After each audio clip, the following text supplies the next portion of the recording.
А может быть он зоофил, может быть он некрофил, может быть он геронтофил. Была полицейская дубинка, и я этой полицейской дубинкой, там как бы есть такая часть резиновая, которая, то есть вот где ручка, она рифленая. И именно рифленой частью, мне кажется, без маски, я тебя трахнул. Типа, почему мне хочется прижаться к мужской жопе. И всем нравятся сиськи, а мне почему-то нравится член. Вы! Я вас ненавижу! Вы самые худшие родители! Вы испортили мне всю жизнь! И вообще, знаете, я побреюсь на лысо и буду жить с этим наркоманом назло вам. А он берет и творит какую-то... Материться можно? Да. Хуйню Нужно. творит. Вот, и все в шоке, и он в шоке. Я бы сказал, я пошлю этот эфир. Мам, привет.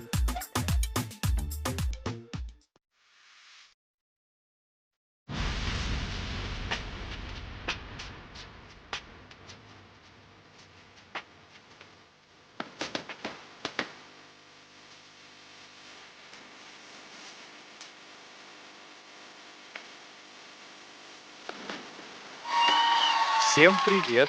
Добро пожаловать на гей-чат. Если вы присоединились Привет. впервые, да, это подкаст, где мы говорим открыто о важных вопросах ЛГБТ-жизни, о которых многие предпочитают молчать. Мы находимся в разных странах, имеем возможность сравнивать, как люди относятся к одним и тем же вопросам в разных культурах. Надеюсь, что наши разговоры помогут принять и лучше понять друг друга, более внимательно разобраться в непростых темах ЛГБТ-жизни. Вот сегодня у нас снова новые лица и снова очень актуальная, я надеюсь, и важная для всех тема. Да, на самом деле это продолжение одного из видео, которое уже есть на канале. Но для начала давайте мы познакомимся. Начнем мы, я не знаю, давайте с Димой. Дима, привет, у тебя очень сегодня классный вид. Привет. Я так давно хотел попасть на улицу, и наконец-то. Вот ты Вот. здесь. Но мы завидуем солнцем, пальмам, Майами. Дима из Майами, кто не знает. Ссылочки на его профиль оставим в описании к этому видео. Подписывайтесь.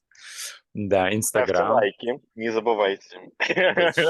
Точно, да. У вас наступает лето, как бы, да? Ну, как сказать, зима, У но... нас Да. зима. Не, у нас наступает зима, и, как бы это чувствуется, температура, она снижается, на самом деле.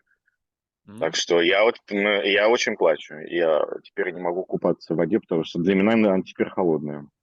Всем бы такую зиму, конечно, да. Ну, хорошо. Окей. Да. Саша у нас в эфире. Саша из Хельсинки. Привет, давно мы тебя не видели.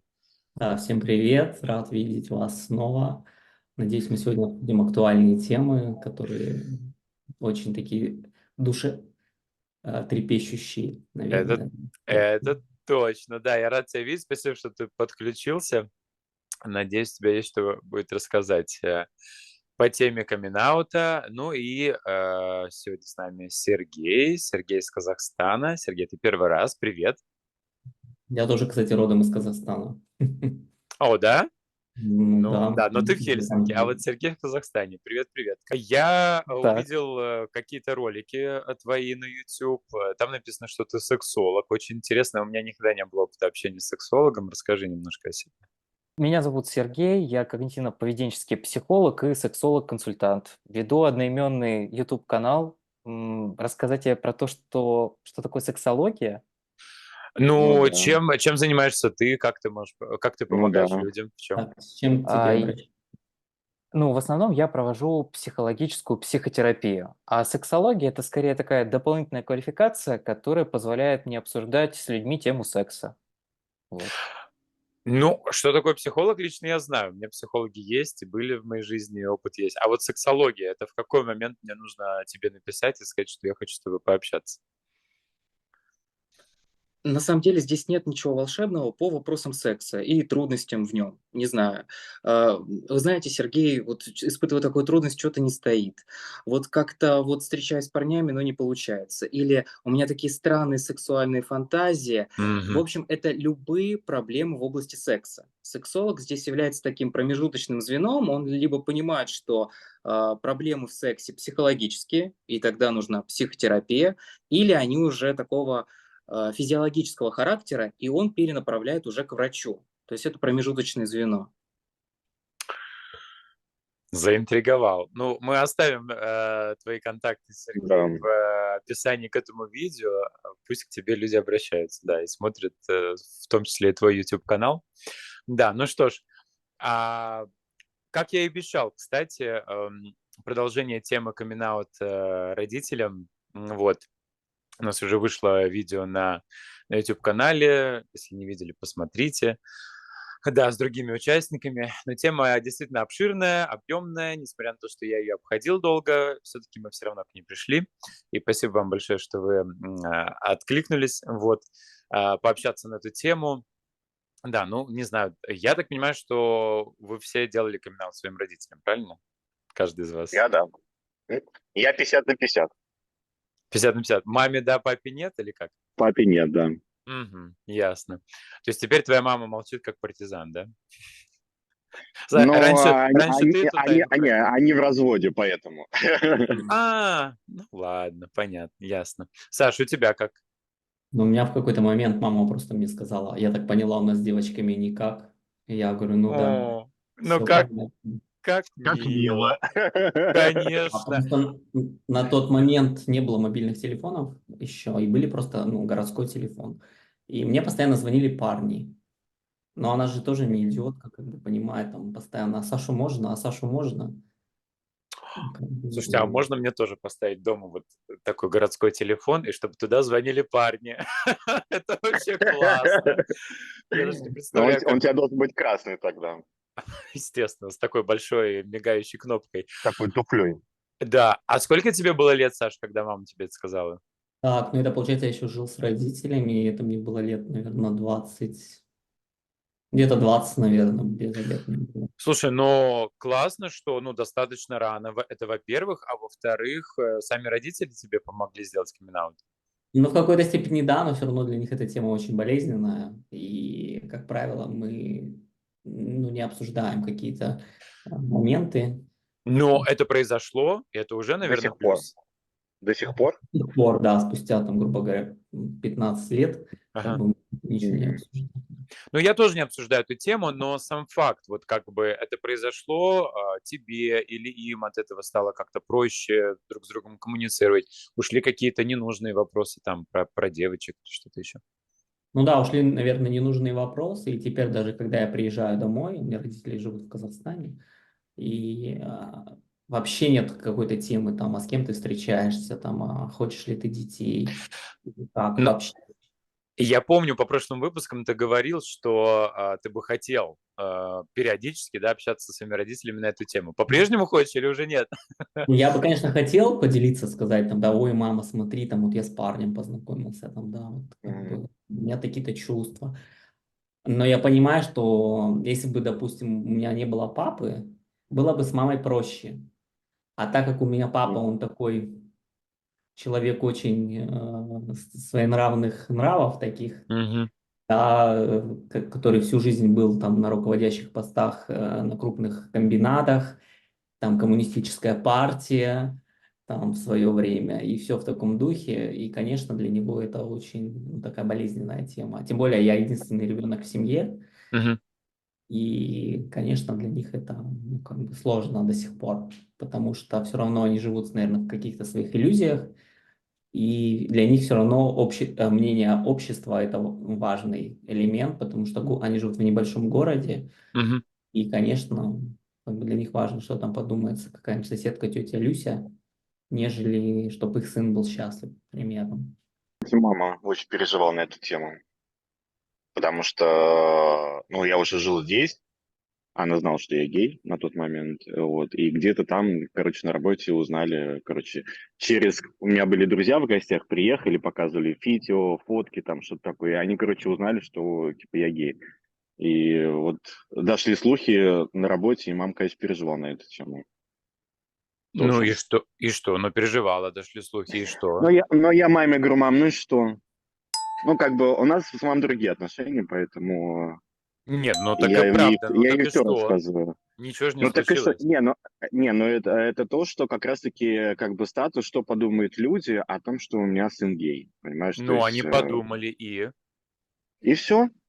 Все. Понимаешь, ну, то есть, Все. на самом-то деле самое смешное, что все равно как бы догадывались, они все равно видели, что я неординарный. Поэтому они узнали то, что они и так догадывались. Ну, для маме лучше, чтобы люди не знали. То есть она предпочла бы, чтобы люди не знали этого. Ну, согласись, Дима, что когда мы совершаем камин-аут своим родителям, мы это делаем для себя, мы это делаем для них, мы это не делаем для города, для всей страны. То Да. есть нам важно наше отношение. И я не знаю, нужно ли об этом говорить нашим родителям, когда мы делаем камин-аут, что, ну, как бы тебе не обязательно делиться этой информацией с каждым встречным. Естественно. Еще, наверное, играет роль, когда у вас большая разница вместе с родителями в возрасте. У меня, допустим, с мамой Мгм. разница 30 лет. То есть, да, она Мгм. достаточно поздно родила. И, естественно, у меня, допустим, папе на следующий год уже 70 лет будет. И, конечно, для них это, ну, как бы очень, так сказать, существенно. А если бы они меня родили, допустим, в 20 лет, когда им было, да, то тогда, конечно, ну, не было бы То же такого. самое. То же Вот самое. ты знаешь, да, тут сложно сказать, то ли они тебя должны были раньше родить, то ли Не, ты это должен был время. позже родиться. Время тоже меняется, ты понимаешь, Время как бы поэтому... другое, как бы. В то время, которое они родились, ну, как бы, про геев не говорили, и это считалось. Они живут в маленьком городе и в определенном маленьком кругу общаются, да, они никогда не были за границей, они никогда, ну, грубо говоря, не были где-то там, где есть другая информация, чтобы как-то понять, потому что вот у меня есть, допустим, тетя, она в Питере живет, и она вообще такая, ну, молодец, то есть она все это понимает, она все это спокойно к этому относится, и мы даже с ней порой обсуждаем такие темы, которые я не могу с мамой обсудить. В плане даже интимного характера. Да, хотя у них возраст один, ей за 60 лет. Но за Окей, счет окей. того, Ну что вот, она, видишь, Ну, возраст вот это мы имели в виду, что как бы дело да, не в вряд ли. возрасте. Да. да, за Да, счет того, что она петербурженка, да, там Ленинградка, или как там правильно сказать. да. И, естественно, она более такая разносторонняя, и она все это спокойно Ой, воспринимает. обожаю Питер. Сереж, ну как у тебя вообще проходил камин-аут, если он проходил? Кто у тебя уже знает о твоей ориентации? Ну, у меня он проходил по степени сложности не максимально сложно, но все-таки тяжело. Первая узнала мама, я об этом рассказал, где-то мне было лет 20. Потом, на удивление, я открылся своей бабушке, еще не папе, бабушке, а бабушка вот как раз, как у Саши, там 70 лет. И я такой в каком-то просто состоянии недовольства от того, что все время: внучок, ну что там твоя невестка? Что невестка? Ну что невестка? Я такой, как? Я не могу уже слышать про эту невестку. Я говорю: бабушка, я живу с парнем, я в отношениях с парнем. И она такая: а как это? Это что получается? Это он тебе жена, что ли? Я такой, я упал в такой осадок от вот этого. Я понял, ну, как бы, я говорю: бабушка, нет, это просто друг, и она как-то подуспокоилась, и мы продолжили беседу. Это произошло, наверное, где-то 2 года назад. А папа у меня об этом узнал, ну, вот так, чтобы это было прояснено, озвучено вслух, буквально недавно, может быть, месяца 2 назад, и то с помощью того, что я снял на YouTube ролик, где, в принципе, публично сделал камин-аут, рассказал о том, как я жил с тем, что я гей, через что проходил. Я думаю, он, скорее всего, через YouTube уже узнал об этом открыто. Мгм, А как мгм. ты узнал о том, что он узнал? Лайк поставил на тебе. Мне мама рассказывала. Мама рассказывала, что Сережа, вот мы с ним говорили, он говорит, что ты его сын, он все равно тебя любит, он от тебя не откажется, ему все равно, какая у тебя ориентация. Короче, через маму это произошло. А Слушай, вот ну, мне интересно, получается, ты 2 года назад сказал маме, и мама все это время молчала, не общаясь с папой на эту тему. Открыто нет. Как-то они вот как-то как уж на сковородке вот так вот обсуждали, но не Мгм, явно, как-то намеками. Вот все намеками, как Чисто у мгм, нас в дружбу, мгм, культуре наверное, происходит. спрашивал. А так, чтобы уже типа хватит догадываться. У меня ролик вот мгм, написано: я гей, психолог гей. мгм, мгм. Братьев, сестер нет. Просто тогда бы был, может быть, эффект менее такой, как бы, ну, взрывоопасный, да. потому что я думаю, что мои родители тоже наверняка говорили в свое время на эту тему. Но сейчас, даже когда у нас собирается много родственников, когда, допустим, я там приезжаю, все собираются там за столья такие, и вообще нет разговоров о том, что ну когда ты, Саша, женишься, там, а девочку ты себе завел, как бы вот таких вообще нет разговоров. Ну, то есть все теперь знают, ты имеешь в виду? Я думаю, скорее всего, либо все люди все-таки довольно-таки, ну, как сказать, умные, да, потому что, ну, как говорится, не спрашивай, да, и не говори. Все-таки понимают, что мне там 35 лет, и до сих пор, если там я не женился, ну, наверное, что-то есть в этом плане. А так, ну, я думаю, либо мама, может быть, сказала, что давайте там, да, не будем у него спрашивать про его личную жизнь, так это его дело. Интересная тема. Вот почему-то у нас люди сразу думают, если нет девушки, ну, значит, он гей. А может быть, он зоофил, может быть, он некрофил, может быть, он геронтофил. Ну, то есть, вот, вот опять же на тему сексологов, да, сексологии. Почему вот такая градация, мальчики и девочки? Вот сексуальность, она намного шире, чем просто пол. Я тут уже хочу задуматься, что лучше. Уж лучше я, наверное, буду геем, чем зоофилом. Да, может быть, еще, наверное, они М, думают, что ты такой ухоженный, такой как бы, ну, приятный, да, хорошо одеваешься, ну, точно гей, такой метросексуал, это же не может быть. У них же обычно все мужики такие, знаешь, там, типа, пошли пиво попьем. Слушайте, Ой, но я думаю, это наоборот, как мне кажется, наоборот хорошо, если наши родители догадывались или догадываются, или чьи-то родители, кто будет смотреть это видео. Это, наверное, неплохо. Я не понимаю, почему вам этот момент... Знаете, вот мы в прошлом эфире обсуждали, я говорил о том, что, ну, если родитель по ошибке спросит своего ребенка, а тебе, ну, парня, да, там, сына, а тебе что, нравятся мальчики? И он сделает ошибку, и оказывается, нет, ему на самом деле нравятся девочки, но ведь как бы пусть уж лучше так, наверное, будет, чем он будет 10-15 лет молчать и не говорить о том, что ему на самом деле нравятся мальчики. Ну, ты м, знаешь, еще, мне кажется, зависит от этого их советского воспитания, потому что мы с родителями никогда не обсуждали тему секса. Я даже в свои 19 лет, у меня был первый сексуальный опыт, я не знал, как предохраняться, что существуют венерические заболевания. А тем более, что есть маска какая-то, да. Мы, простите, первый секс у меня был вот так вот, и все.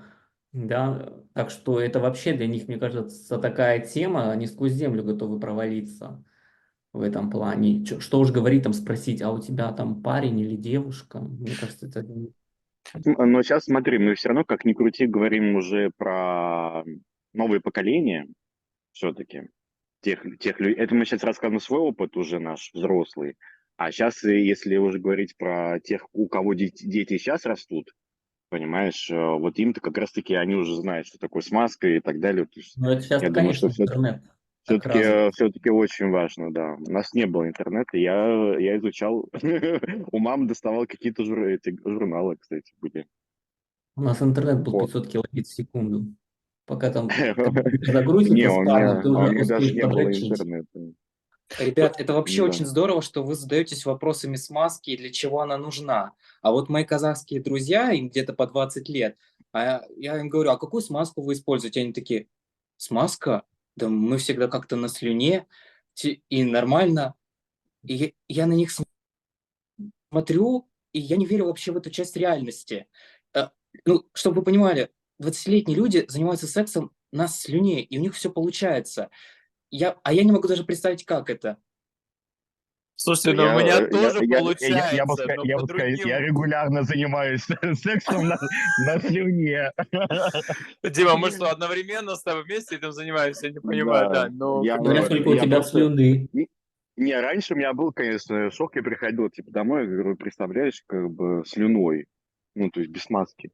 А сейчас я такой думаю, ну, а без маски это вообще супер. Типа, Вот так вот пригласи сексолога на эфир, понимаешь, все нормально сразу вообще. жгут эту Ужасно. тему. Ребят, я вас буду осуждать ни в Но мы коем знаем. случае. Обязательно смазку. Почему? Трещины, бактерии туда Почему? попадают. Почему? А смазки, антибактериальные вещества. Ну, короче, все предназначено для вашего выживания, чтобы у проктолога не появлялись. Слушайте, но я хочу сказать, что у меня, например, семья. Во-первых, у меня нету отца, у меня только мама, и она как бы за двоих, как говорится, она такая достаточно жесткое воспитание, но, по крайней мере, камин мне, ну, делать было как бы только ей, ну и брату еще А вот старшему. я извиняюсь, а у тебя нет отца с какого времени? Сначала, с момента выпуска. Да? То есть Да. они разошлись, или он умер? Я просто не знаю твою историю, Олег, я Я извиняюсь. никогда не рассказывал. У меня его просто нет. А, Ну, сделала то есть ребенка для себя. ты эко. Что? Ты эко-ребенок. Эко? Я да, рожденный, как это, силой, А, Духом Святым, да. Вот я Мгм. тоже подумал о все, непорочном понял. зачатии. А вдруг? Вот, у меня нету отца, и как бы камин-аут я делал только маме, ну и брату старшему.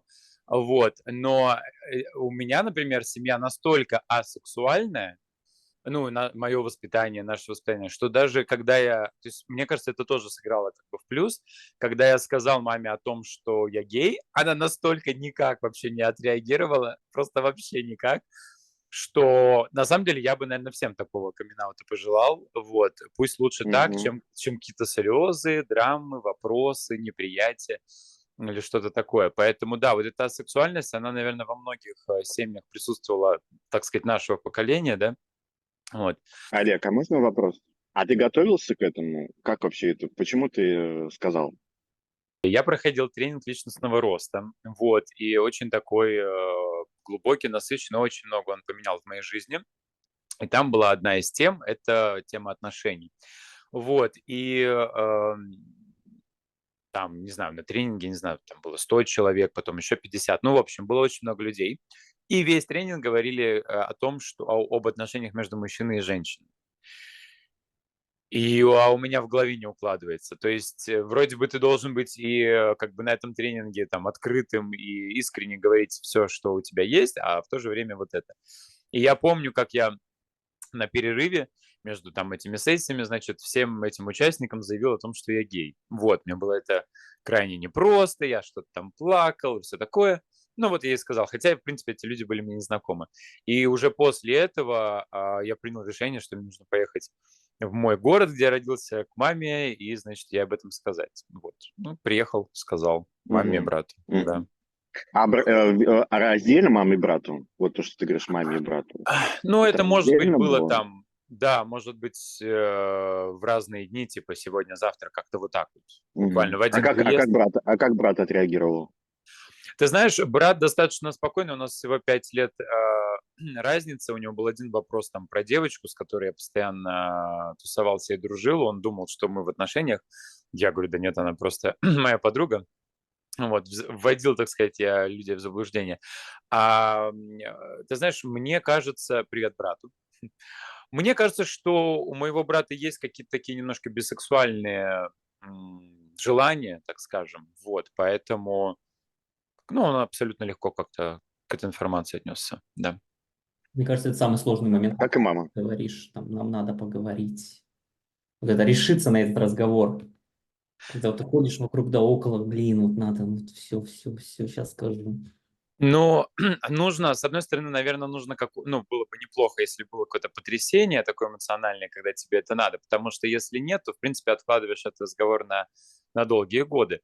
И еще мы также вот обсуждали на предыдущем эфире, что хорошо, когда ты уже не живешь с родителями, ты живешь отдельно, ты не зависишь финансово, ты не зависишь, ну, там, жилье вы не делите.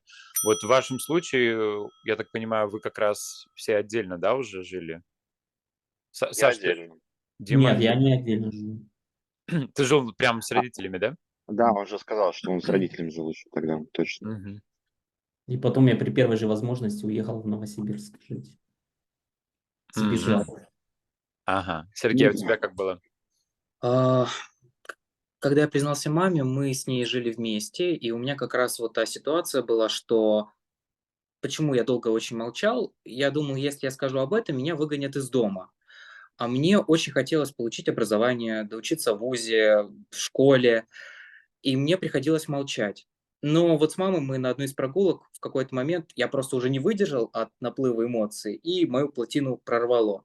А с бабушкой, с папой уже было так, что я уже стоял на ногах, был самостоятелен, и мне уже было все равно. А эмоции это были как бы чем вызваны твои? Я такой очень открытый человек, и эмоциональный, и с мамой у нас хорошая близость. А тут, получается, в своей гомосексуальной части, которую я считаю абсолютно нормальной, Я не могу быть открытым, я не могу ничего ей сказать, и я просто как, набрал в рот воды. И вот это молчание, которое я должен каждый раз, когда хочу выразить импульс, но я должен молчать, оно в какой-то момент стало утомительным. И нет того человека, с кем я мог бы обсудить свою ориентацию, кому я мог бы сказать. И это уже превращается в психологическую боль. Слушайте, ну были какие-то движения со стороны, намеки, вопросы, взгляды со стороны ваших родителей, что они подозревали, что вы гей? Вот что-то, вот как вы себя вели, что вы говорили, какие-то, может, они журнал какой-то нашли или еще что-то. То есть что-то, что как бы плюсом сработало впоследствии вам так облегчить процесс камин-аута. У меня произошел камин-аут, когда я уже, соответственно, не жил с родителями и гораздо старше. То есть мне было 33 уже на тот момент, на самом деле. Но я до этого не был геем, типа того. Я себя не ассоциировал с геем. Ну, а Вот. ты сам себя, ты вообще принимал себя как гей? Нет, я не принимал себя как гей, и я просто помню, просто сейчас говоришь, как бы есть две вещи, которые всплыли в моей памяти. Мама жила с вторым мужем со своим, и он в какой-то момент ей говорит, вот, типа, он у тебя гей. Она такая, нет, ну, типа, нет, это неправда, понимаешь, это вот одна из вещей была мамино отрицание, почему, как бы я искал гораздо позже, когда я осознал себя геем, это было там, типа, 25, что ли, вот, и я все это время молчал, потому что она ну, шла в отрицание. А вот с братом это была очень смешная ситуация. Я купил гей-порно на кассете, на вот это, на видео, и типа смотрел, как бы. Ну, то есть я интересовался жизнью, понимаешь? Ну, то есть я узнал, что такое есть гей, что это такое, вот, и посмотрел эту кассету, и брат ее нашел. Он такой, а это что такое? И я такой, «М, это я просто, типа, изучаю. Это изучаю мир. Он такой, и чё, и как? Не, мне не понравилось. Но мне на самом деле как-то я не понял ничего. Я помню, что у нас дом был у третьего маминого мужа, была полицейская дубинка. И я этой полицейской дубинкой, там как бы есть такая часть резиновая, которая, то есть вот где ручка, она рифленая. И именно рифленой частью, мне кажется, без маски, я тебя трахнул, типа попробовав, типа, ну, что это такое? Короче, не кайфанул, ну, вот так ушло. Поэтому я бы сказал, это самое сложное. То есть проще сказать друзьям, что ты гей. Потому что они твои друзья, они тебя понимают. А родители и родственники, все-таки ты их как бы не выбираешь, поэтому я думаю, что это самое сложное. И очень важно их принятие, мне кажется, все-таки, как ни крути. Ну, тебя приняли? Это вот мама, сестра, брат, да, меня приняли. Ну вот кроме отца, отец не знал. И не знаю. Он, к сожалению, ушел из жизни уже. Он так и не узнал. Что самое Но я, интересное, но я думаю, что он бы меня принял, на самом деле, потому что он очень хороший. Но вот почему-то меня как бы вот я не мог ему сказать вот. когда кто-то узнает, что ты гей, и особенно у меня, допустим, вот, ну, там, мама когда тоже, да, и она говорит, я так и знала, что ты голубой. Типа, Понимаешь, Ой, понимаешь, вот именно пожалуйста, вот только, уважаемые родители, пожалуйста, не используйте слово «голубой». Ну, это настолько некорректно. голубок, да. Вот понимаешь, самое смешное, что то же самое, когда уже с мамой мы поговорили, и там прошло какое-то время, я ее спрашиваю, говорю, мам, ну неужели ты не видела, ну, во мне вот это все? Она такая, да, я видел, но не хотел, чтобы это была правдой. Ну, не хочется ругаться. Ну, короче, сами виноваты.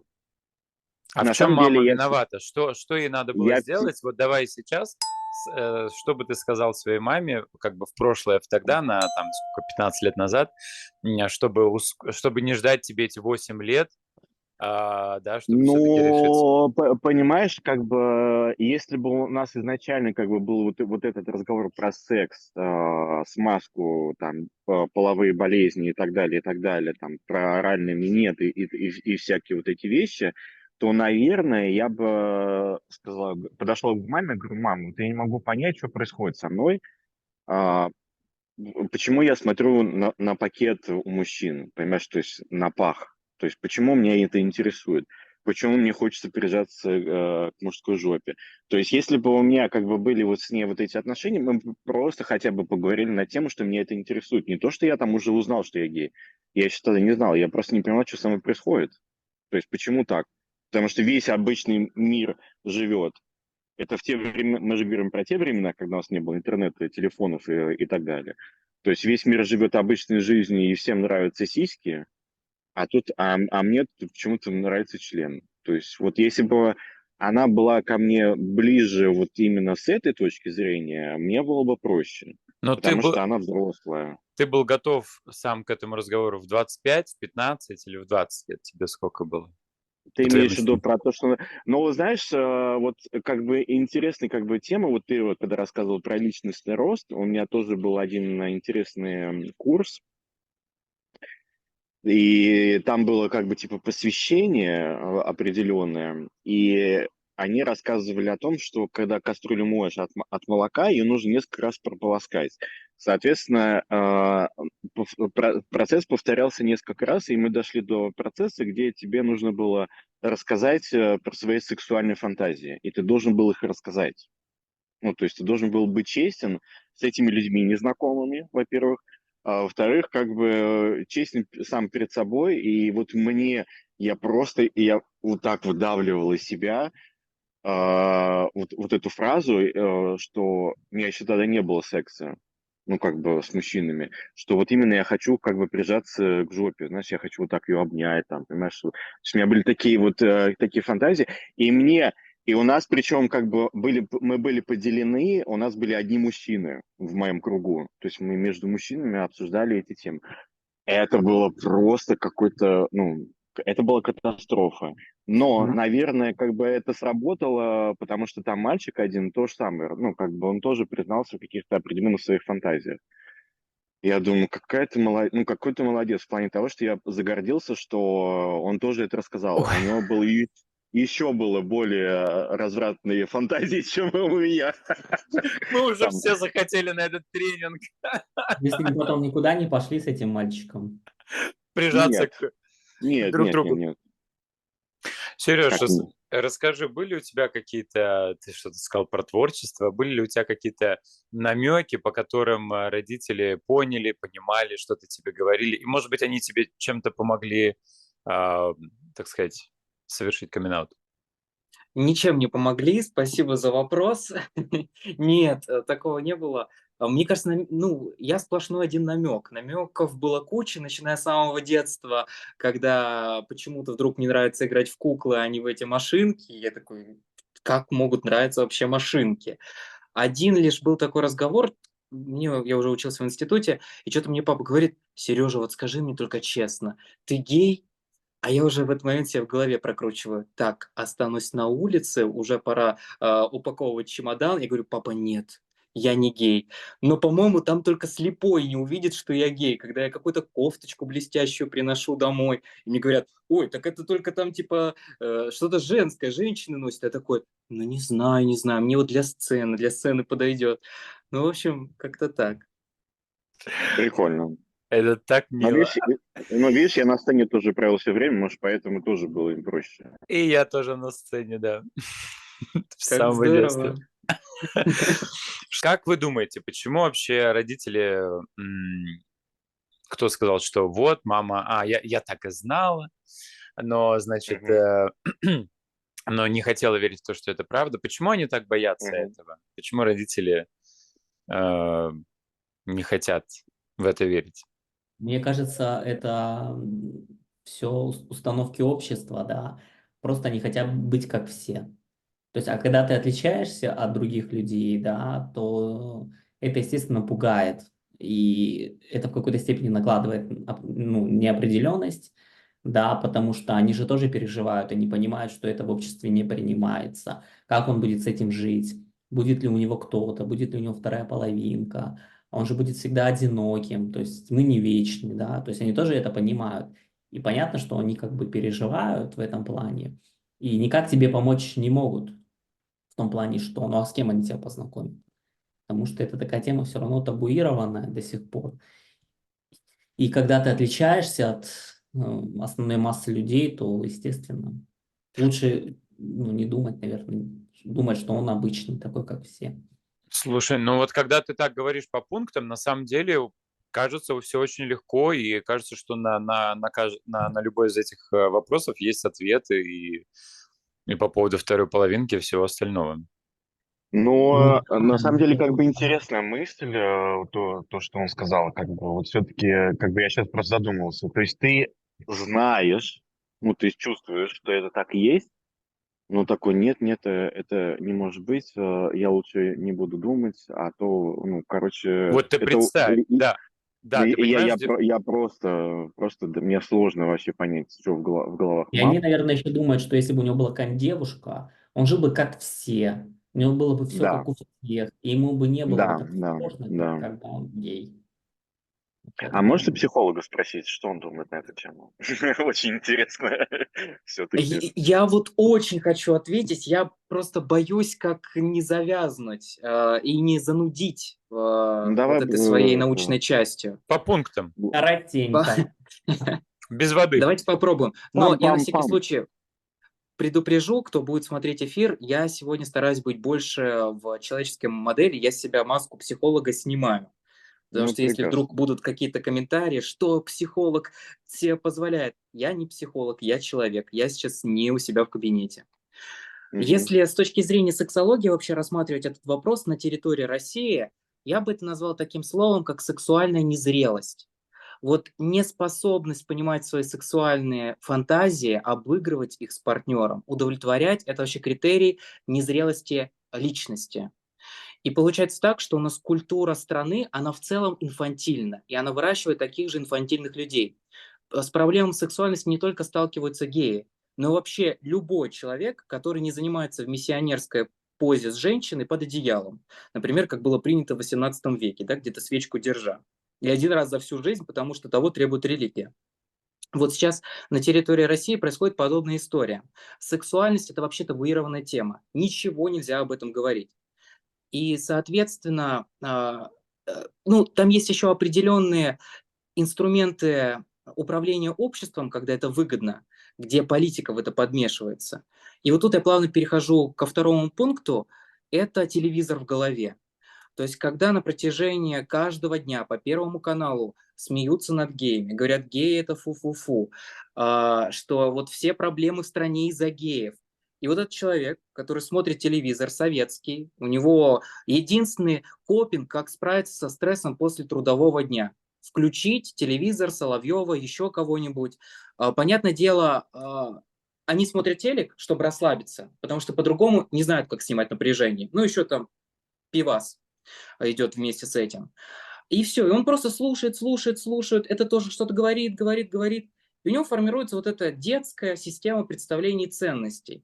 И когда вдруг его сын оказывается геем, он подрывает вообще ту устойчивую систему его существования, в которой его растили. А для того, чтобы эту часть принять, ему нужно самому быть зрелой личностью. Допустим, как потом с мамой и с папой у нас вылился разговор после того, как я тут гей, и ко мне обращаются за советами, спрашивают, Сережа, что это за игрушка, куда ее, значит, засовывать, а как это делается все. И начался культ Мгм. сексуального просвещения. Вдруг оказалось, что у родителей куча интересных сексуальных желаний, которые они себе не позволяли. И это в целом Мгм. характеризует вот эту нашу культуру человека, который не в контакте со своей сексуальностью. Поэтому я думаю, здесь страдают не только геи. Даже в детстве, вот мы когда смотрели какой-нибудь фильм с родителями, там какую-нибудь эротическую сцену показывали, господи, это было прямо аж вот так неудобно, там аж зажимались все, там просто это казалось просто что-то с чем-то. А сейчас так вспоминаешь, это так смешно на самом деле. Я, кстати, вспомнил, когда Сергей вот говорил на вот эту тему незнания о том, что такое сексуальность и как люди живут. Я вот сейчас просто я вспомнил, что уже там, когда мне было за 20 с чем-то, и я начал интересоваться как бы темой геев, как они живут, и вот то, что бабушка спрашивала, типа, он говорит, она что, получает, он что, получает, себе жена? И мне вот это было очень интересно. Я во всех журналах, где вот этой теме разбирались, и я прям пытался осознать, как они живут, то есть что у них происходит внутри. Но мне было лично интересно. А вот, соответственно, у родителей у них вообще просто полный, ну, раздрай, потому что у них, соответственно, муж и жена. То есть, то есть кто-то должен быть роль жены исполнять, кто-то мужа. И мне кажется, все родители боятся, что твой ребенок это жена, Да. что его Но это ебут в жопу, восприятие. это очень плохо. Понимаешь? Это очень Вот. хорошо, дорогие родители. Вот. Насколько для вас был важен камин-аут, вот, и что изменилось после того, как вы его совершили в ваших отношениях с родителями, в отношениях с самим собой, в отношениях с парнями, с которыми вы встречались? На самом деле, вот у меня есть друзья, у которых очень хорошие отношения со своими родителями и в качестве камин-аут и всего. И я им в какой-то степени иногда завидую, что они могут так свободно и открыто говорить о своих каких-то проблемах, о своих удачах или неудачах, да, и это очень круто, потому что, допустим, ну, если брать про себя, то я не могу, допустим, да, говорить о родителях. И у нас в какой-то степени все разговоры сводятся о погоде, о природе, что поел, что попил, что делал. Слушайте, ну, можно у меня вот вопрос именно ко всем присутствующим по поводу Саши и его ситуации? Вот он говорит об этом уже не первый раз, что не может обсудить с родителями. Мгм. А у меня ситуация другая. Я не обсуждаю среди... Я им сказал вот там 12-13 лет назад о том, что я гей, и все. Больше этот вопрос Мгм. не поднимался. Но я вижу только плюсы в том, что мне не нужно с родителями обсуждать всех Что моих, ты гей? извините, партнеров и все, что я делаю. Почему, вот, Дима, давай, может, начнем с тебя. Почему Почему Саша? Саша, да, хочет так обсуждать с родителями? Я Ведь в можно самом обсуждать начале это с как кем бы. угодно, с нами, в конце Да, концов. да, вот то же самое. Я в самом начале, когда он начал это говорить, я сразу первый сказал, думаю, да зачем тебе с ними разговаривать? У тебя есть друзья, с кем ты можешь полностью во всем соку вот это рассказать. Приходи к Но нам, рассказывай весь сок. Мы вообще да, будем рады. да, мы вообще, мы выпустим отдельно, выпускай канал, мы будем приходить к тебе и будем это перчить твой салат. Вот, Ну, просто они же тоже переживают. но Да. понимаешь, вот как ни крути, допустим, как вот в моей ситуации произошла, то есть мама конкретно, я не знаю просто, Саш, как бы у вас близкие отношения, мама моя это самый первый друг. Да, она со мной не говорила про секс этого, потому что у нее было табуировано, но все остальное мы с ней обсуждали полностью всегда. Поэтому для меня она была очень близкая. И мне, конечно же, ломало каждый раз врать ей, что как бы Вася, на данный момент это мой муж, что Вася это мой друг просто, понимаешь? То есть меня как бы каждый раз ломало, и я был просто счастлив, на самом деле, сказать ей, что наконец-таки кто он такой. И вот сейчас я спокойно говорю, типа, Вася, я знаю, что она знает, кто это, понимаешь? То есть для меня важно просто, что как бы я могу говорить про свою жизнь, может быть, Но понимаешь? ты же не А обсуждаешь с ней на постоянной основе все ваши интимные подробности. и интимное вообще не касается. То есть, и она, кстати, ни разу не задала дурацкого вопроса, кто из вас муж, а кто жена, понимаешь? То Ну, есть в так этом ты плане можешь она молодец. сказать, что Вася твой муж, а я даже этого сказать не могу. Да, вот, Подожди, понимаешь? секунду, стоп, секунду. Поэтому, Во-первых, у тебя нет мужа. Есть ли у тебя Ну, я это бойфренд? к примеру, я говорю, что, допустим, я даже Ну ну да, почему ты но не он бы можешь? все равно бы Секунду, не сказал. секунду. Ну будет у Давай, Саши давай. муж, но он скажет об этом. Почему ты не можешь сказать? ну, потому что, мне кажется, не смогу я сказать этого. Да скажи, и все. Но, Вася мой Саш, муж. И так все. И ты самое говори главное, дальше про это погоду. тебе говорит, да, да, понимаешь? Все-таки, как я считаю, что у тебя в голове то, что вот они тебя не принимают, и ты от этого страдаешь. Тебе, скорее всего, есть с кем поговорить про свои отношения, но тебе хочется, чтобы они тебя приняли.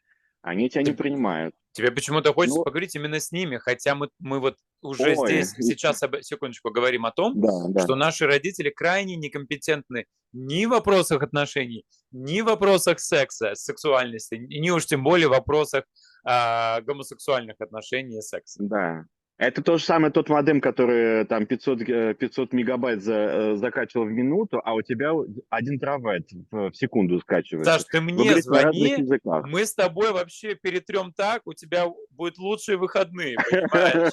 Мы найдем, куда тебе сходить, что сделать и что еще попробовать, чего ты раньше не пробовал. И вот, кстати, в йоге есть такая вот одна интересная, у нас есть один учитель, он сказал такую очень классную вещь, я всегда ее использую, вот сейчас мне хочется сказать. Примите то, что вы это не принимаете. Вот ты просто должен принять то, что родители это не принимают. И все, вот просто осознай это. Я понимаю, что ты это осознал. И отпусти. Вот скажи, что вот они у меня такие, дикари. Да Но классные у тебя посмотри, родители. но посмотри на другую сторону, скажи, зато у меня есть друзья, которые классные. Поэтому как бы вот тот гештальт, который ты хочешь закрыть, может быть, он тебе не нужен по факту. Я же не Сергей, знаю. интересно твое мнение по поводу Саши. Саш, если что, потом в личку мне черкани. Что ты думаешь насчет моего ответа? Я попробую максимально корректно, так знаешь, образами, метафорами. Ну, на самом деле я поддерживаю тебя, Саш, в этом решении и могу предположить, почему ты так делаешь. Есть такое понятие, как внутрисемейная психология. И, может быть, внутри системы Саши, вот этот камин-аут, он может вызвать определенные свои последствия. Последствия, к которым он не готов, или тот кусок реальности, с которым он не готов сталкиваться на данный момент. Ну, то есть у личности нет механизмов по тому, как справиться с последствиями именно в рамках конкретно этой семьи. И тогда, возможно, прислушаться здесь к своим ощущениям, это будет наилучшим вариантом. Не надо. Значит, эту тему поднимать не надо. А с другой стороны, вот то, что хочется и не можется, я здесь вспоминаю своих ребят из личной практики. И там происходит такая вещь, что действительно взрослый мужчина впадает в диссонанс, особенно когда есть особая близость с мамой. Мама как очень значимый объект в его жизни. Мама, которая видела его голеньким, которая растила его с детства, с которой он всем делился. А здесь, получается, вот есть какая-то часть, в которой он не может быть принятым своей мамой. И тут возникает диссонанс. А как это так? С одной стороны, она знает обо мне все, а с другой стороны, я не могу быть тем, кем я являюсь. И тут начинается вот этот внутренний конфликт. А, Ну, а что с ним делать, уже каждый Что решает по делать? своим обстоятельствам. Но что Иногда делать? Вот является выходом это скажи. обратиться к психологу. А что, Дим? Что делать все-таки, если... Можно я скажу, но я в свою жизнь Давай. выстроил так, что я обращаюсь по конкретным вопросам к конкретным людям. Если я понимаю, что моя мама не специалист в криптовалюте, а я Мгм. занимаюсь криптовалютой, так чего я буду с ней эту тему обсуждать? Понимаете? Мгм. Мгм. А если Дима разбирается, как лучше вести X-аккаунт или OnlyFans и как выстроить камеру для лучшего ракурса, так я именно к Диме обращусь. Причем здесь моя мама. Мгм. Здесь скорее, Олег, про эмоциональные компоненты, которые не возместит другой человек, и про те процессы, которые происходят лично с человеком. Ну, то есть, например, есть такая фаза в развитии сексуальности ребенка, как фаза агрессии. То есть это где-то в период пубертата, 16 лет, где ребенок начинает говорить: «Вы! Я вас ненавижу! Вы самые худшие родители! Вы испортили мне всю жизнь! И вообще, знаете, я побреюсь на лысо и буду жить с этим наркоманом назло вам!» И идет куда-то бомжевать под мост. И вот если, Мгм. вот казалось бы, да, это вообще, это антисоциально, сейчас ЕГЭ на кону, вот это дрючит всех с ЕГЭ. А он берет и творит какую-то, материться можно? Да, Хуйню нужно. творит. Вот, и все в шоке, и он в шоке. Но именно эта фаза, она послужит цементом для формирования здоровой личности. Вот эта фаза агрессия. Я вас обесцениваю, как тех, кого когда-то поставил на пьедестал. И тогда у личности вот это формируется. Я просто, моя фантазия, Саша, может быть, это часть какой-то твоей фазы, которую ты лично проходишь в том темпе, который у тебя, вот как проходит. Но когда ребенок не проходит вот этой фазы агрессии, действительно, оно может застрять внутри и теребить. Вау! У меня был такой период в жизни, мне было, не помню, до или после камин-аута, наверное, сразу после. Мне было лет 21, и я настолько поставил маму вообще на какое-то место. Я ей объяснил, кто есть кто, и что я вообще-то взрослый человек, и со мной нужно, значит, разговаривать на равных. Это было жестко, и это было, наверное, в течение нескольких месяцев. Но это было по телефону, но тем не менее. И после этого она стала такой шелковой, потому что она меня строила всю жизнь, ну, все детство, скажем так. И вот этот перелом, переход во взрослую жизнь, в мою, он не произошел с ее стороны.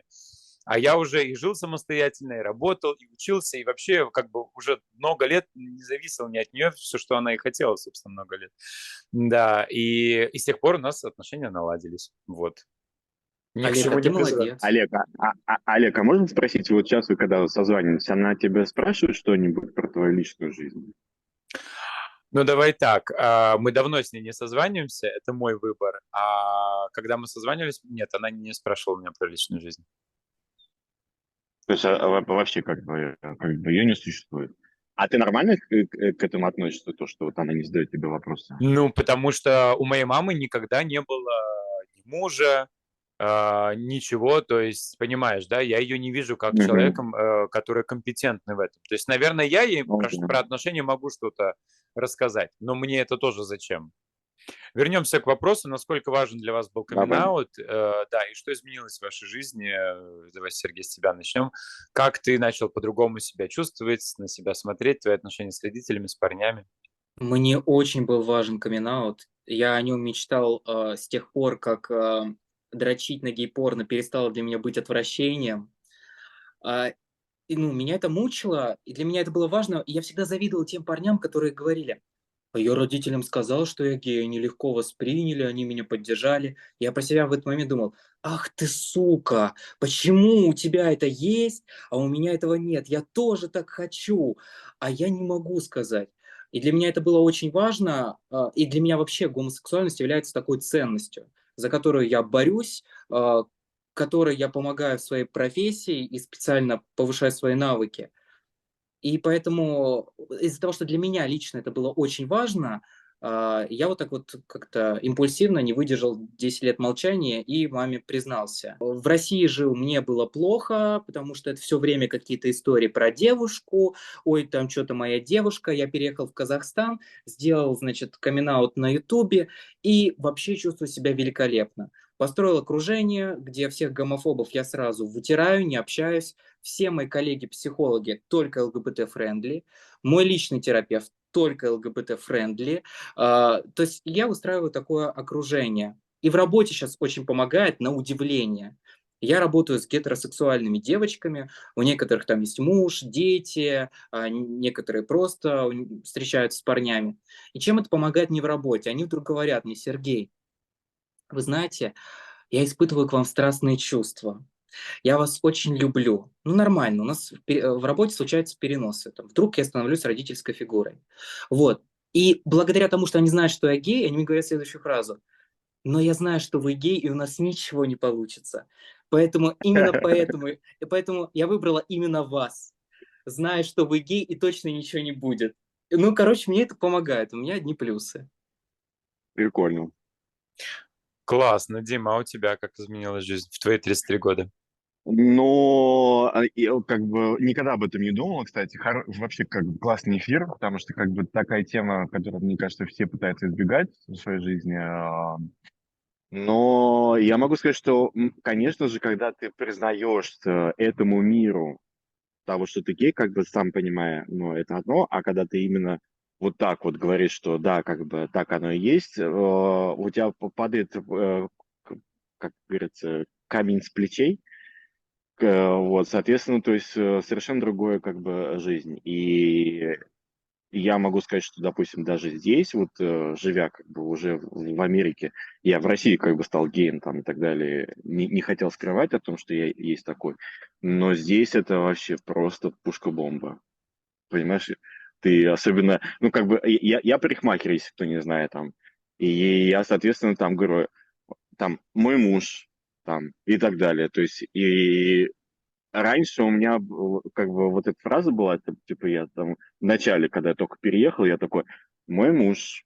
И смотрю на реакцию. Сейчас мне вообще все равно. Как бы я уже так говорю: там мой муж там и так далее. То есть это уже стало привычной ситуацией, поэтому я считаю, что даже в России так вообще возможно, потому что, ну, видишь, я вышел из натуральных отношений, то есть я встречался с девушками, и мне хотелось того же самого.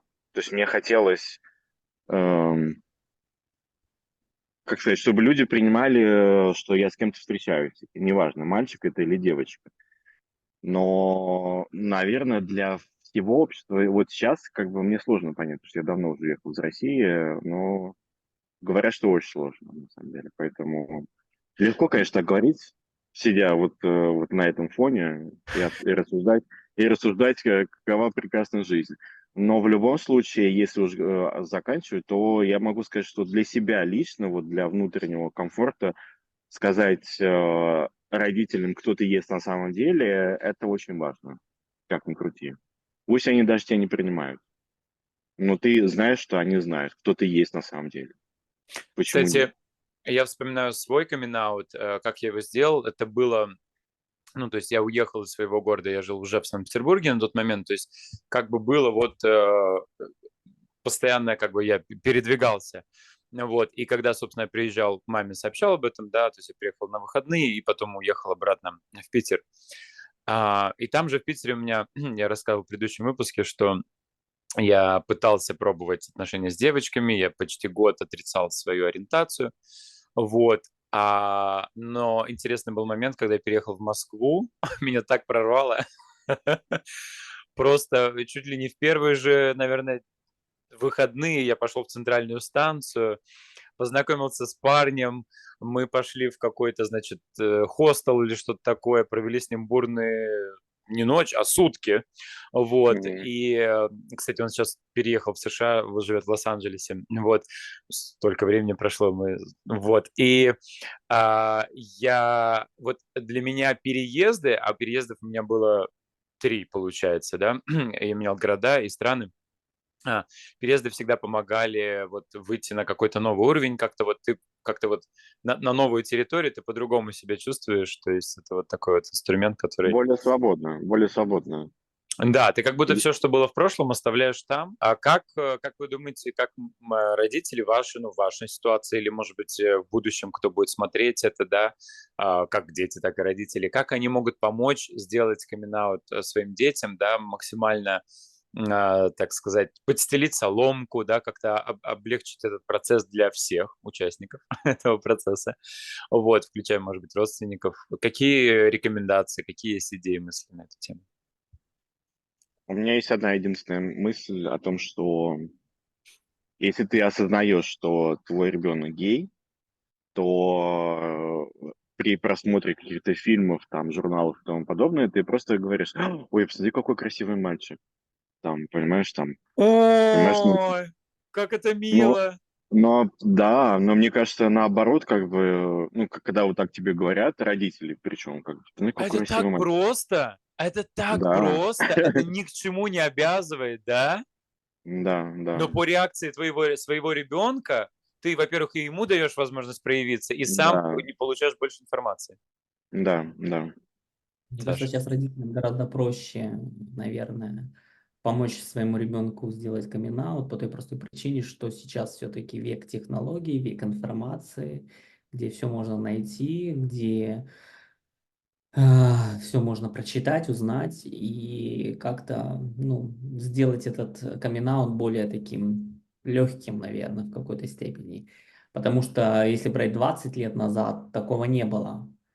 Не было М. никакой такой информации, и было очень сложно. Я думаю, что если бы мы были сейчас молодыми, ну, грубо говоря, нам сейчас бы было по 20 лет, нам бы, конечно, было проще сделать тот же камин-аут своим родителям, чем это было 20 лет назад. Потому что все-таки общество не стоит, прогресс идет, Ну, и как сказать? Ты понимаешь, мы только что говорили о А, том, да, 50 насколько на 50, Россия, да. как бы блокирует эту информацию и через там. Ну, ну и это то же я к самое тому, может что быть все и в равно Америке. родители даже как бы информации, как ты говоришь, блокировали, все равно в интернете можно найти. И они могут посмотреть, да есть ли мой там ребенок гей, почитать какую-то информацию. Можно все равно в интернете найти кучу источников в этом Я плане. таких источников не знаю, кроме как гей-чат на Ютубе. Но есть куча всяких YouTube-каналов, я точно знаю, где можно погуглить, посмотреть. Также есть организации, которые тоже консультируют. Вот в России, по-моему, до сих пор консультируют выход организации. У них есть именно родительский такой как бы типа чат, или раньше были даже родительские встречи, где собирались родители ЛГБТ людей и общались между собой. Я не помню, как называется этот фильм, но Это не забота? в нем играла очень известная актриса, которая, если не ошибаюсь, вот сейчас просто так, это было так давно, которая в «Чужих». Ну, молитва за Молитва о Бобби. Бобби, да. Да, «Молитва о Бобби». Как вы сразу это поняли? Я просто помню, когда я признался маме, соответственно, и потом посмотрел этот фильм, это было так эмоционально, что я послал маме, чтобы она это посмотрела, чтобы она поняла, потому что у меня мама тоже религиозная. И ей сложно принимать, ну, как бы, я бы, скорее всего, скажу, что она, скорее всего, до сих пор не... Она знает, что я гей, но не приняла, что я гей. Вот. И вот я помню, что я посылал, не знаю, посмотрела она или нет, никогда это не обсуждали. И поэтому вот я бы сказал совет для родителей посмотреть вот эту «Молитву о Бобе», да, потому что Дима, может быть, это, это странный вопрос, а ты бы послал маме да. этот эфир? Кстати, хорошая мысль, война. Я бы сказал, я пошлю этот эфир. Мам, привет. И своей Мама, сестре, привет! кстати. Да, я своей сестре тоже скину. Аленка, А, привет. Привет, сестре. Да. Да, друзья, делитесь на самом деле этим видео с друзьями, с теми, кто думает совершать камин-аут, может быть, с родителями и родственниками, или вы уже его совершили. Я очень надеюсь, что наши разговоры как-то помогут вам наладить погоду в доме, так сказать. Сереж, у тебя есть какие-то идеи, как родители могут помочь своим детям? Вот они ходят вокруг да около, они что-то видят, они догадываются, но не знают, как. Вот мне понравилась идея Димы, как так просто и все. И вот как бы проверить реакцию ребенка. Что ты думаешь? Мне тоже, кстати, очень идея Димы понравилась, прикольная. Видишь как, я же вижу разный контраст родителей. От тех, кто пытается найти выход из этой ситуации, до тех, кто я тону, и ты вместе со мной будешь тонуть. Поэтому для начала хотелось бы определиться, кто наш родитель. И я бы предложил с вот этой расстановки приоритетов. То есть, если у человека есть, у родителей есть сложность с принятием гомосексуальности своего ребенка, то сначала расставить приоритеты. Что для него на первом месте? Мнение тети Тамары, мнение там социума или ее родной ребенок? Реально, у людей проблемы с расстановкой приоритетами. Почему-то вдруг тетя Тамара становится на первом месте, чем родной сын. Это первое, что помогло бы. Второе, что помогло бы, это психообразование, которое родителю было бы хорошо получить. Если он у нас осознанный, он его сам получает, можно обратиться в ЛГБТ-центр, смотреть какие-то ЛГБТ-ролики, например, твой канал. Есть в Москве и в Питере это хорошие спиц-центры. Там мальчики могут замечательно проконсультировать, рассказать, подсказать. Есть группы психотерапевтические. Еще идея – это пойти в какую-нибудь группу, где родители разделяют с тобой эту общую боль. Да, мне тяжело принимать, что мой ребенок гей. Я бы здесь еще обратил внимание на чувство родителя. Очень тяжело давать поддержку ребенку, когда родителю самому плохо, и он не знает, как быть с его чувствами. Поэтому сначала разобраться с самим собой. И еще что я думаю, это что может сделать ребенок для такого родителя. Его психообразовывать ненавязчиво. Вдруг, мам, давай с тобой посмотрим какой-нибудь сериал. И выбирать специальный сериал, где поднимается тема гомосексуальности. И Родители как-то предлагают или ребенок Да, предлагает? родители, ребенок, родители. нет, ребенок Ребята. предлагает своему Окей. родителю То есть ты с говоришь, другой как, стороны зайти. что делать с самим геем И и как... ненавязчиво это все делать. Типа, мам, давай классно проведем время, посмотрим фильм, что-то, но с целью он ее будет потихонечку готовить к этому, он ее психообразовывает. Возможно, проблема в том, что у нее просто нет другой модели. И ей эту модель надо показать через кинематограф, сериалы, фильмы, музыку. И тогда она созреет к тому, чтобы принять этого ребенка. Ну, у Ну, меня, например, вот мне как гею, мне, например, не хочется, наверное, может быть, не тогда бы не хотелось, не сейчас, как бы образовывать, скажем, мою маму в, типа, кто такие геи, что и как и зачем. Но у меня было так, что я сообщил и пошел дальше. То есть на меня это какое-то позитивное влияние произвело, и на этом все. У меня нет желания с ней общаться на эту тему, образовывать ее и так далее. То есть вот по такому сценарию может еще кто-то действовать? Или у меня какой-то уникальный случай? Сереж, что ты думаешь? Я вообще хочу вам игру маленькую предложить. Я не знаю, как ты на это смотришь. Давайте. На раздевание? Быстрая, быстрая маленькая игра. Вспомните образ человека, который вам максимально неприятен, Ой, омерзителен, и вы бы с таким человеком никогда бы не общались. Олег, так быстро? Что ж так быстро? Ты ну такой, представил уже? да, я смотрел Это фильм его сосед. «Субстанция», и там вот этот монстр в конце. Очень мерзко, очень мерзко. Давай ближе к реальности, Олег. Вот реальный человек неприятный для себя. Окей. Я люблю всех. Ну Так, ладно, понятно. какая-нибудь Олег у нас Мизулина, Мизулина. невротик. Ладно, У меня есть сосед сейчас. Мы его назвали Гной. Мгм. какой ужас. Потому что он неприятный. Я даже был Я знаю, в... кто этот, рыжий Милонов. Кошмар, О, Милонов, точно, вот кошмар. точно. вспомните, Давай. что вам, да, чтобы мы это успели, вспомните, вот какое качество в этих людях вам максимальнее всего неприятно. Или что Его речь, неприятно внешний в таком вид, качестве. его это самое, как это назвать? Attitude. То, что он врет сам себе и всем. О, лгун, то, что он Ого. лжец, Да, лицемер, да, например. лицемер, Окей, вот. Да. Саша и Дима, у вас что? Ну, если мы говорим про Милонова, ну да, как Не-не-не, бы я... Дим, не про Милонова, а Про, про А, про твой твоего образ. соседа. про моего Да, соседа. соседа. Ну вот, вот я бы сказал то же самое, что вот он, вот именно речь, я думаю, что все-таки вот как люди говорят и к чему они придираются. То есть мы вот его... Ну, короче, вот, наверное, все-таки лицемерие, потому что, допустим, нас он гнобил за что-то, а сам тоже нарушал правила, которые прописаны. То есть, вот, понимаешь, Мгм. вот оно было вот так вот. Да. Я Класс. думаю, как бы несправедливость, скорее всего. Саша, а у тебя что? Наверное, Кто у я не могу тебя? сказать именно, кто именно, но мне не нравятся, наверное, люди лизоблюды, да, которые могут тебя, грубо говоря, сделать тебе комплимент и в то же время обосрать. Это в том плане, ты поправился, ну тебе так хорошо, да. Ну, это как пример. Слушай, отлично. Ну и теперь, значит, итоги этой игры. Вот приблизительно так гомофобы смотрят на геев. У каждого из нас есть вот эта часть, которую мы в ком-то не принимаем. У нас вызывает отвращение. И это нормальный процесс. Вот что я хочу показать.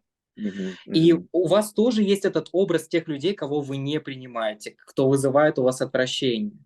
И, соответственно, если мы говорим про вот это понимание, то понимание – это внутренняя работа. Я начинаю смотреть, а что же я в себе такого подавляю? Ведь лицемерие, например, может быть тоже очень хорошим качеством и полезным качеством. И иногда лучше про лицемерие, чем быть избыточно открытым. Потому что в некоторых местах от своей открытости можно пострадать. То же самое с лизоблюдством. Где-то это нужно, а где-то не нужно. Например, в отношениях со своим парнем лизоблюдство не нужно. А с какой-то противной женщиной в ЖКХ, которая на стенде все написано, да, может быть, будет хорошо и сказать: боже, у вас такая аппетитная форма, невероятно, невероятная вы волшебница. Откуда здесь нам такая дюймовочка-то попалась? Чудо чудесное. Дим, и у тебя вот тоже вот это качество с этим соседом. То есть история вообще не про этих людей, а про какую-то нашу психологию и что с нами происходит внутри. И через этого человека, и через то качество, которое мы не позволяем себе, можно выращивать принятие. Как бы мы сейчас затронули, кстати, очень хорошая тема, потому что вот реально, на самом деле, дело не в геях, а в том, как мы к ним относимся. Ну, имеется в виду вот те люди, которые не знают. У меня была девушка, и мы что-то там с ней общались, и я говорю, вот лесбиянки, это хорошо. Ну, типа, это красиво и так далее. А геи это противно. С чего я вот так взял? То есть, понимаешь, я просто помню, как я сам так думал, что Это как просто бы геи, стереотип. да, что геи вот, типа, это противно, а лесбиянки окей. Ну, то есть, откуда это взялось? Поэтому, да, как бы интересный вопрос, это то, что реально, как бы, Как будто не и принятие самим, самого себя, как будто бы Милонов в тебя вселился на типа мгновение. того, да, да, Да. да. Я бы сказал так, что если вы понимаете, что это вам необходимо, то всегда можно родителю предоставить информацию. Допустим, не хочешь ты прямо ему сказать, подложи какой-нибудь буклетик, где написано там что-нибудь о геях или о камин-ауте, и уже как бы родитель посмотрит и сам выйдет с тобой на этот разговор. То есть вот это один из вариантов. Кстати, а как вы думаете, как надо назвать так это видео, чтобы обложка, понимаете, да, как бы стимулировала родителей, ну или помогла детям? Мой сын гей, я знаю. Типа того. И я знаю А, это. а я догадываюсь, да. И я догадываюсь, да. Как Может быть, как сказать моему сыну, что он гей? Да, вот. Точно. Точно. Очень у меня Я прикольно. тоже есть боюсь. предложение. Например, 4 сына гея о своих родителях. 4, да. Но Четыре это сына мы. Гетца. А. Но у нас про нас. Как бы я считаю, самый главный переломный момент, когда вот именно было, я ей просто сказал одну очень важную вещь. Я говорю: мам, вот посмотри на меня, вот ты меня знаешь столько, вот сколько вот мы знаем. Вот мы с тобой общаемся и так далее, и так далее. Вот ты понимаешь, что ничего не поменялось, что я вот как был твой любимый сын, вот я таким и остался. Вот ты должна просто это осознать. Просто ты сейчас знаешь ту правду, от которой я тебя скрывал. Соответственно, как бы совет родителям, просто посмотреть на своего ребенка и осознать, вы его любите, И вообще какой он есть. поблагодарите своего ребенка за то, что он вам Все, рассказал про себя, да, что бы это ни было. да, зачем вы гнобите? Он же не маньяк, не убийца и так далее. То есть он просто нравится, извините. Что другое. То же самое, что нравится и вам, уважаемые мамы. Кстати, Есть о чем поговорить. можно найти общий язык, точно. О В май гад. следующий раз мы пригласим чью-нибудь маму сюда или папу. Ну что, друзья, очередной эфир состоялся. Спасибо вам большое за это веселье. В первую очередь, я очень боялся подходить к этой теме. Я думал, что она будет очень болезненной, трагичной, но нет, было очень классно, очень здорово. Друзья, подписывайтесь на канал, ставьте лайки этому видео, делитесь. Вот уж этим видео точно стоит поделиться. Да. Пишите свои комментарии. Мне очень интересно, просто там такие дебаты иногда разворачиваются. Да. Сережа, спасибо, что подключился, был с нами первый раз. Саша, рад тебя видеть вновь. Отлично вам перезимовать в Хельсинки. Дима, тебе тоже, с пальмами и мужем, и его мамой. Да, ну а мы будем прощаться. Всем хорошего дня и пока-пока. До новых встреч. Пока.